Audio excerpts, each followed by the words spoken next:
একটু হাত দুটো সাহায্য করার জন্য এগিয়ে দেবে। পুজো সেরে ফেলেছি। আজকে কিন্তু ঠাম্মির সঙ্গে দেখা করতে অনেক দেরি হয়ে গিয়েছে।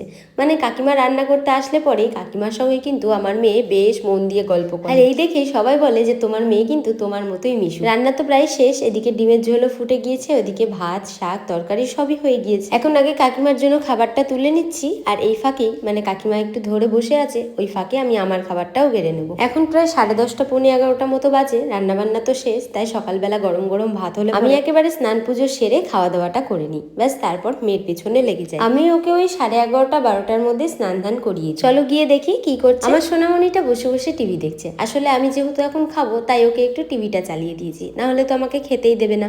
একবার মায়ের ঘাড়ে উঠবে, একবার মাথায় উঠবে। আমাদের এই খাওয়ার টাইম দুটোতে আমি কিন্তু ওকে একটু টিভি চালিয়ে। আর হ্যাঁ, ও যখন খায় তখনও একটু টিভি দেখতে হয় ওকে।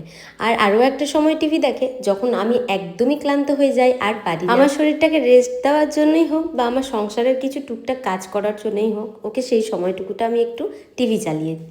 যাই হোক, সকাল সকাল গরম গরম ভাত আর শিঙি মাছের ঝোল দিয়ে খেয়ে নিচ্ছিলাম। আমি শিঙি মাছ খেতে ভালোবাসি বলে বাজার থেকে এত এত শিঙি মাছ আসে। কালকে সবাই 3 বেলা মাছ খাওয়ার পরেও এতটা মাছ বেঁচে গিয়েছে যে সকালবেলা আমি তৃপ্তি করে মন ভরে শিঙি মাছ দিয়ে ভাত খেতে পেরেছি। আসলে এই মাছ বলে না, আমি যে কোনো জিনিস ভালোবাসবো আর সেটা বাড়িতে এইটুকু আসবে সেটা আজ পর্যন্ত কখনো হয়নি। আমার পছন্দের জিনিসগুলো সবসময় বাড়িতে ভর্তি করে রাখা থাকে। খাওয়া দাওয়া সেরে মেয়েকে তেল মাখিয়ে দিলাম, কারণ ওই 11:30 মতো বেজেই গিয়েছে। আর এখন নিয়ে এসেছি স্নান করাতে।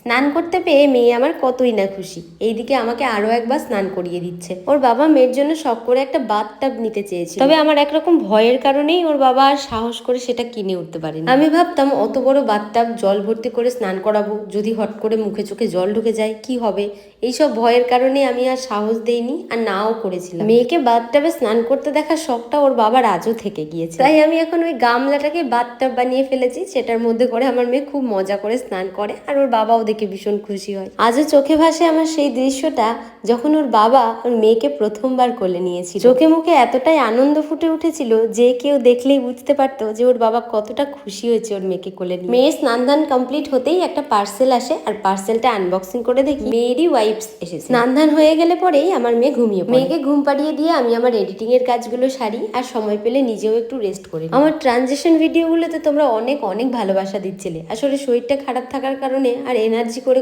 উঠতে পারছি। এই যেমন সব কাজ সেরে ফেলেছি, এখন মনে হচ্ছে যে জ্বর চলে আসছে, মানে বেশ ভালোই গাটা গরম হয়ে উঠছে। তাই আর দেরি না করে ওষুধটা খেয়ে নিলাম। চলো আজকের মতো তো এই পর্যন্তই। চেষ্টা করব তোমাদের সঙ্গে আরও ভিডিও শেয়ার করার।